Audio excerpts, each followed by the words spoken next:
The weak always react with emotion. The strong react with silence. Listen carefully to these first words, because if you've come this far, it's highly possible that you are tired. Tired of running after things that always seem to slip away the exact moment you want them most. Tired of pouring your soul into people who treat your loyalty like an open invitation to disrespect you. What no one tells you is that the moment you start chasing, you are already losing. And what is even more curious is that the more you try to hold on to someone, the faster that person seems to disappear between your fingers. Life has a strange, brutal dynamic. When you beg, it closes. When you release, it opens. Today, you will discover why walking away is not giving up. Today, you will learn how to activate a silent force that turns your cold absence into an unshakable magnet. As you continue to watch, you will understand why the clarity you are about to receive is not a punishment, but the natural consequence of the pressure you didn't know you were applying to yourself. Stay with me, because the laws of this process will make you see your relationships, your betrayals, and your inner peace with a savage clarity you have never experienced before. The ancient philosophers understood that the act of chasing is born entirely from lack. They taught that the quality of your thoughts determines the quality of your life, and that whoever desperately needs to be seen hands their freedom over to someone else's judgment. When you cling to someone who betrayed you, you tell the world that you are not enough on your own. When you relax your grip, you recover your center. Your mind softens, your body releases the tension, and your energy stops scattering into the void. This is not magic, it is nature. Emptiness attracts, pressure repels. That is why those who stop demanding attention end up receiving more of it. And that is why those who try to desperately convince others of their worth often push them away forever. Calm is not passivity, it is absolute mastery. And from this exact second on, you will begin to reclaim yours. Let's talk about the urge, the sickening, desperate urge to explain yourself to someone who has emotionally withdrawn from you. The natural, pathetic impulse to justify your actions, to seek clarity, to prove to someone who treated you like trash that you actually deserve basic consideration. You want to send that long paragraph, don't you? You want to write out pages of text, detailing how much they hurt you, how unfair they were, how much you did for them. Stop. Look at yourself. Every single word spoken from anxiety sends a silent message of extreme fragility. True strength appears only when you are able to remain entirely silent. Not as a petty, passive-aggressive punishment, but as a total, uncompromising protection of your dignity. Whoever does not recognize your value loses your presence. It is a simple mathematical trade. You lose absolutely nothing by preserving your calm. Have you ever been told that the best way to regain your power over someone who hurt you is to disappear, to stop calling, stop texting, stop showing up? The modern world calls it the no-contact rule. The Stoics would call it an illusion of control. Because if you are staying silent just to make them miss you, you are still a slave to their reaction. Silence can be ignored, but absolute internal transformation cannot. You are sitting there, staring at a blank screen, waiting for a ghost to validate your existence. You are addicted to the very poison that ruined you. You want them to feel your absence. You want them to regret the day they crossed you. But while you are holding on to that heavy silence, hoping they will wake up and miss you, they are out there learning to forget you. Does that sting? It should, because your silence right now is a lie. It is a strategy. It is manipulation wearing the mask of strength. You treat silence like a weapon, as if ignoring someone could automatically guarantee a victory. But Epictetus warned us centuries ago. It is not what happens to you, but how you respond to it that matters. Silence without internal change is just a pause. It can make someone uncomfortable for a few days, yes, but over time, the human mind adapts to absence. People find excuses, they build fake stories, and they create rationalizations to make peace with your absence. They might even convince themselves that losing you was their choice. So ask yourself honestly, does your silence reflect real growth or just pathetic manipulation? Because if it's only meant to cause pain, it loses all its strategic power. No one is coming to save you. No friend will guard your thoughts for you. No mentor will hold your attention when anxiety starts inventing worst-case scenarios in the dead of night. No book, no matter how brilliant, will choose your focus for you. The brutal truth of this life is that certain battles are exclusively yours. You can have friends, you can have family, you can have support, but if you run from the quiet agony of your own mind, you will remain weak on the inside forever. If you want real power, you are going to have to learn how to bleed without an audience, because there's a specific kind of pain that was never meant to be shared. There's a kind of victory that doesn't fit inside motivational conversations or social media posts. What truly breaks a toxic person is not that you stopped speaking to them. It's that, while you stayed quiet, you actually changed. Seneca said, "It is not that life is too short, but that we waste much of it." While others waste time in regret, crying over spilled milk, you must use this silence to build something terrifyingly greater. Every single moment you spend not chasing them can be turned into a moment of pure rebirth. You read, you train, you grow. You ruthlessly rebuild the person they once took for granted. The real pain doesn't come from your silence. It comes from the horrifying moment they attempt to return and find that you no longer fit into the small, pathetic life they offered you. Imagine their surprise when they realize you no longer react the way you used to, that your eyes shine with a terrifying calm instead of codependent need. That transformation is a mirror they cannot stand to face because it shows them the one truth they tried to ignore. They lost all power over you. Every relationship is a reflection.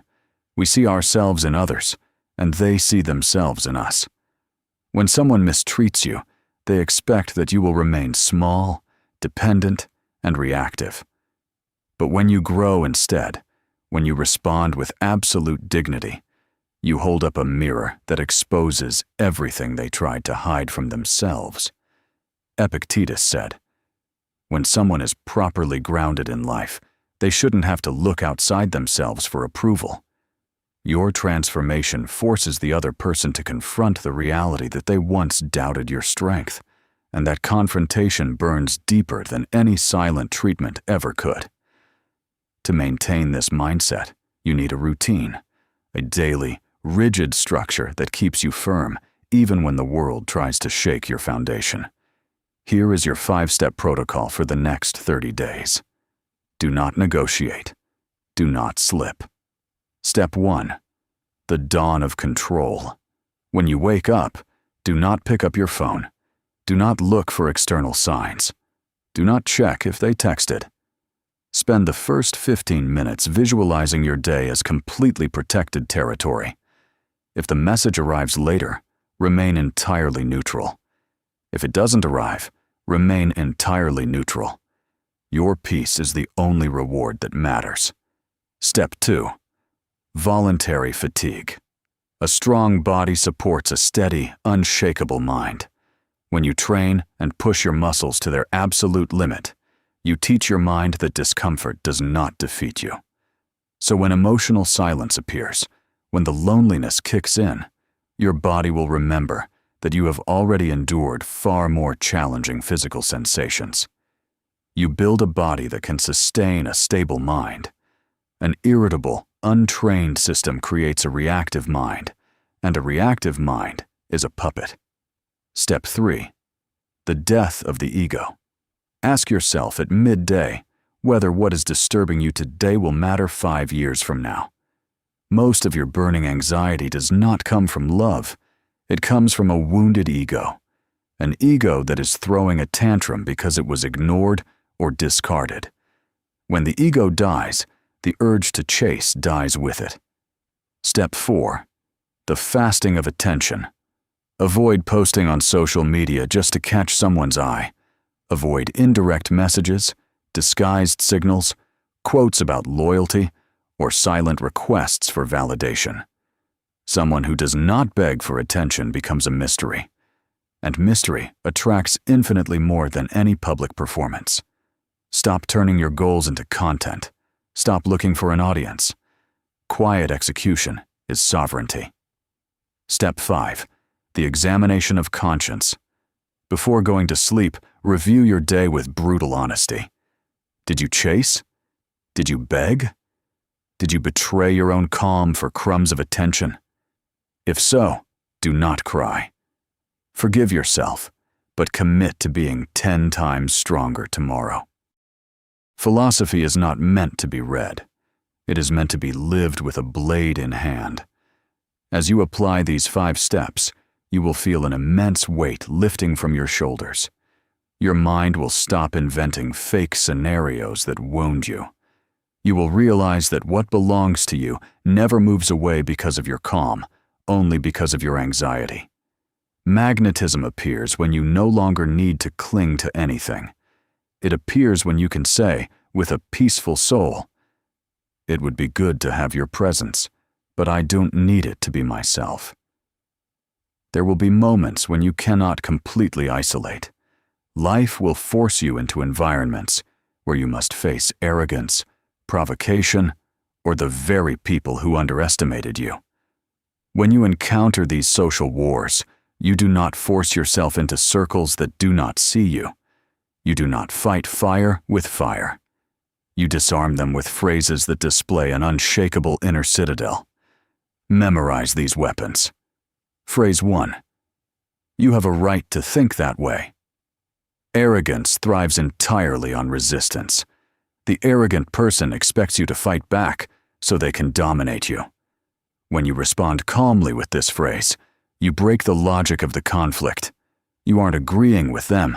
You are merely acknowledging their right to hold a limited perspective.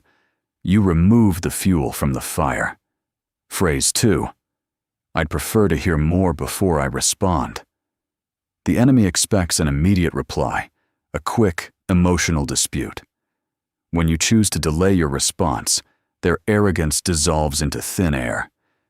You show that you are not trapped by their timeline. Phrase 3. Let's talk when we can do so respectfully. If someone brings chaos and disrespect to your door, draw an invisible line. This phrase shifts the focus from the argument to their pathetic behavior. It shows that respect is the non-negotiable entry fee for any conversation with you. Phrase 4. If that makes you happy, then that's fine. This is the final stroke of absolute detachment. It nullifies the game. It exposes their deep need for eternal validation, showing everyone that their provocative stance never had an ounce of power over your mind. Rocks make an immense noise when they fall, but it is the quiet, disciplined river that shapes them over centuries. Noise is not strength. Silence is the home of pure awareness. When you speak less, your words carry the weight of a sledgehammer. You are heard not because you insist, but because you embody the reality of what you say. Imagine the scene. You stand face to face with everything that tried to destroy you. Not tomorrow, not later, but right now. There is no backup coming, no miracle on the horizon, no exit behind you. In this exact moment, everything collapses into a single terrifying truth. The real battleground is not out there. It is entirely inside your mind. Fear tries to tighten your chest. Your heartbeat wants to climb your throat. Your basic instincts scream for you to escape or react. But another possibility emerges. The choice of being calm, unshaken, totally untouched by the noise of danger, as still as a massive mountain under a violent storm. The real victory is not someone returning to you. The real victory is not an opportunity showing up, or a toxic person realizing they screwed up. The real victory is that when these things finally happen, you will no longer be the desperate, broken person you once were. You have outgrown the cage. Silence can end, but radical internal transformation cannot. Once you change, you can never step into the same river twice, and they can never meet that same weak version of you again.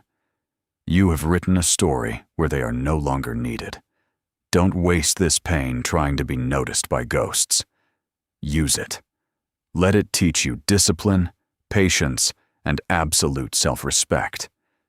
Build a new version of your life, not to prove anything to them, but to become who you were always meant to be. Because the true power of no contact isn't in who misses your voice, it is in who you become while they are gone. Comment, silence below if you have decided to abandon the pursuit forever and become the center of your own gravity. Let your signature in the comments witness the birth of your discipline. Subscribe to Stoic Rise to protect your mind and ensure your empire begins today.